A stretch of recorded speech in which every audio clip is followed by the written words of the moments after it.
She said, I think you should sleep on the couch tonight. I need the whole bed. I said, no problem. Then I checked into a 5-star hotel for a week. Her texts went from angry to apologetic in less than 24 hours. I 29. Mail was lying in bed scrolling through my phone when my girlfriend Harper, 27, walked in from her book club at 11 p.m. She stood at the foot of the bed with her arms crossed. I think you should sleep on the couch tonight. I need the whole bed. I looked up. Why? I just need space to spread out. I haven't been sleeping well. We have a king-size bed. She's 53 and maybe 120 lb. But whatever, no problem, I said, grabbing my pillow. She looked surprised. Really? You're not going to argue? Nope.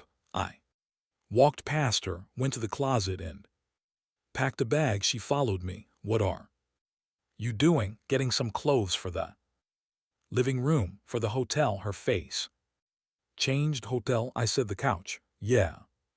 But if you need space, you need space.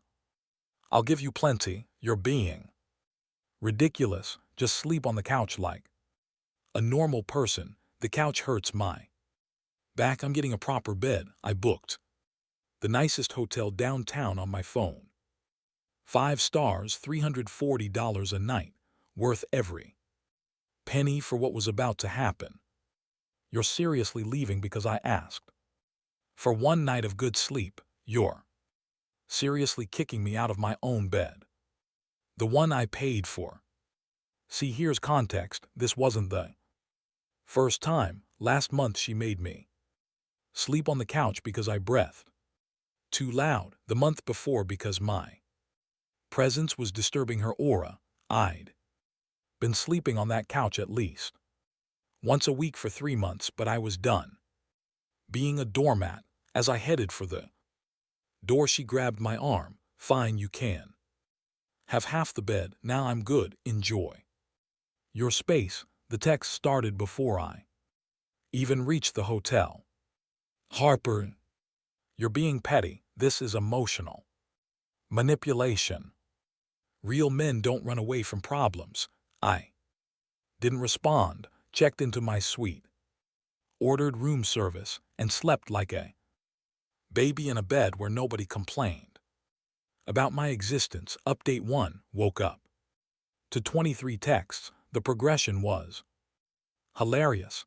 1:00 a.m. Are you seriously not coming back? 1:30 a.m. This is stupid. Come home. 2:15 a.m. The bed feels weird without you. 6:00 a.m. Where are you? 7 a.m. I made breakfast. Your eggs are getting cold. She never makes breakfast ever. In 2 years I've cooked every meal. Then came the phone call. I was sitting in the hotel restaurant having an actual hot breakfast someone else made when she called. Where are you? Hotel. Still, I thought you'd come back after making your point. What point? You wanted space. I'm giving you space for one night. You didn't specify duration. I booked a week. A week? Are you insane? No, just tired of sleeping on couches. She hung up. 20 minutes later, her best friend Evelyn called. Hey, so Harper says you abandoned her. She kicked me out of bed. I found another bed. She says you're being abusive by withholding your presence. I actually laughed. She literally told me she needed space for my presence. That's not what she meant. Then she should say what she means. Evelyn hung up too. That afternoon, I got a text from Harper. I'm having people over tonight. It would be nice if you were here. Me. Enjoy your party, so you're not coming. I'm giving you the space you needed. Stop saying that, but here's where it gets interesting. My buddy James lives in the same building as us. He texted me around 9:00 p.m. Bro, your girl's throwing a party. She's telling everyone you abandoned her for no reason. I asked him to record what she was saying. He sent me a voice memo. Harper was telling her friends he just left. I asked him to give me a little room in bed because he's always manspreading. And he threw a tantrum and went to a hotel. He's probably cheating. Manspreading in my own bed that I paid for. I posted a photo on Instagram of my hotel view with the caption, "Sometimes you got to invest in your peace of mind." Her friend saw it. The comments started. Update 2. The entitlement escalated fast. Day 3 morning. Harper showed up at my hotel. How'd she find me? She went through my credit card statement. Online, yes, she knew my passwords. Because I trusted her. Past tense. Security called my room. Mr. Morrison, there's a woman here claiming to be your wife, demanding we give her a key. I'm not married. Please don't let her up. I could hear her screaming in the background about her rights as a domestic partner. She waited in the lobby for 3 hours. I know because I could see her from the restaurant where I was working on my laptop. She kept texting, "I can see you. Stop ignoring me. This is ridiculous. People are starring. You're humiliating me." Eventually, security escorted her out when she started harassing other guests, asking them to talk sense into my boyfriend up there. That night she did something that still blows my mind. She changed the locks on our apartment.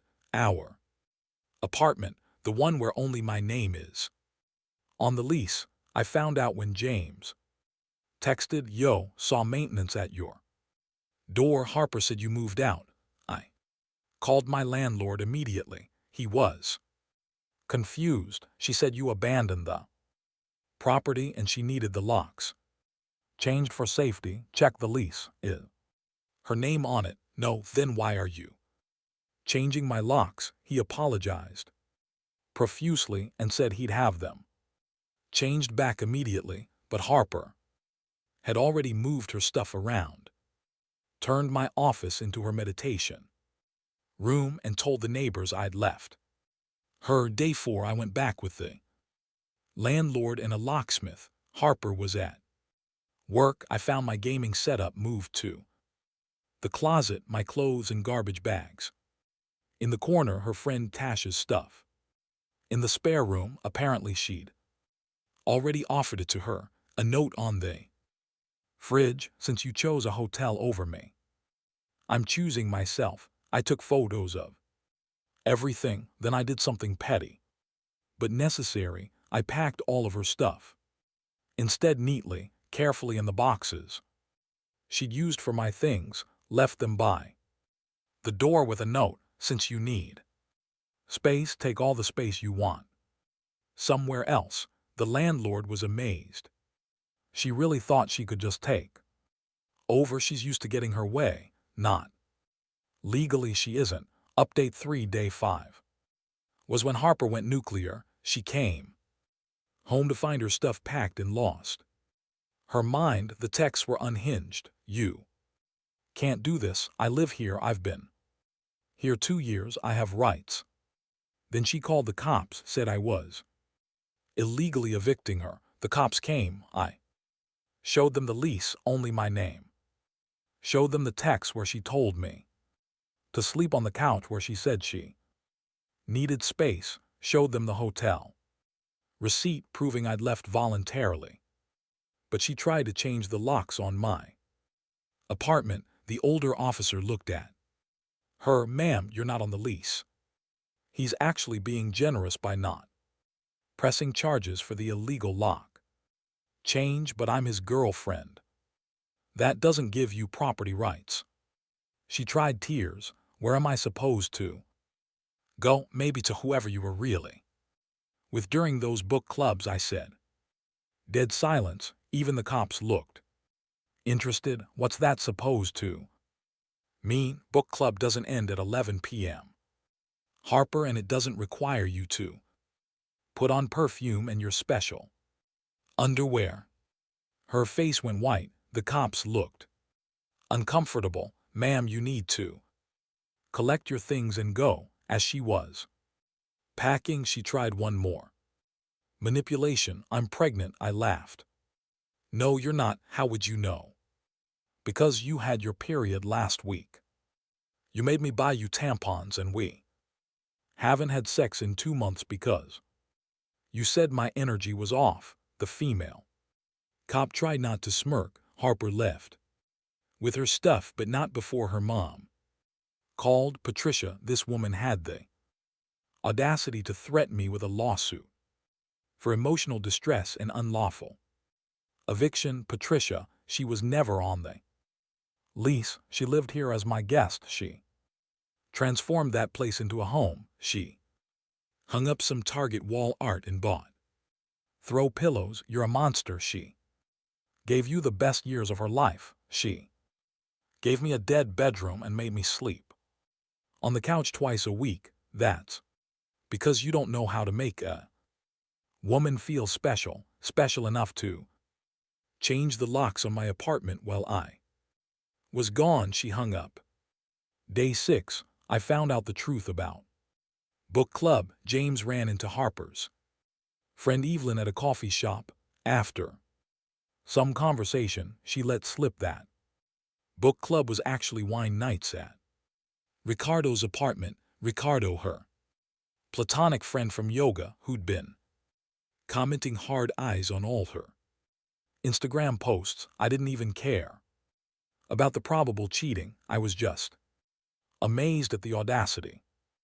Update 4. The final day of my hotel stay was magnificent. Harper had been staying with her mom and the two of them orchestrated a full ambush. They got my mother involved. My mom called. Honey, Harper and Patricia are here. They say you threw her out. Mom, she kicked me out of my own bed.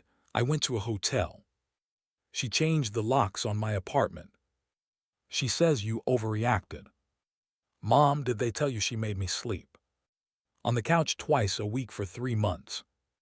What, did they mention she moved her friend into my apartment without asking?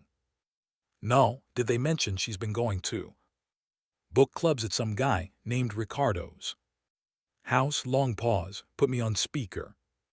Honey, I did. I could hear my mom's voice change. Harper, you kicked my son out of his own bed. It was just I needed space in a king-size bed. He spreads out. It's his bed. My mom went off. 30 years of kindergarten teacher authority came out. You are a spoiled, entitled little princess who thought she could push a good man around.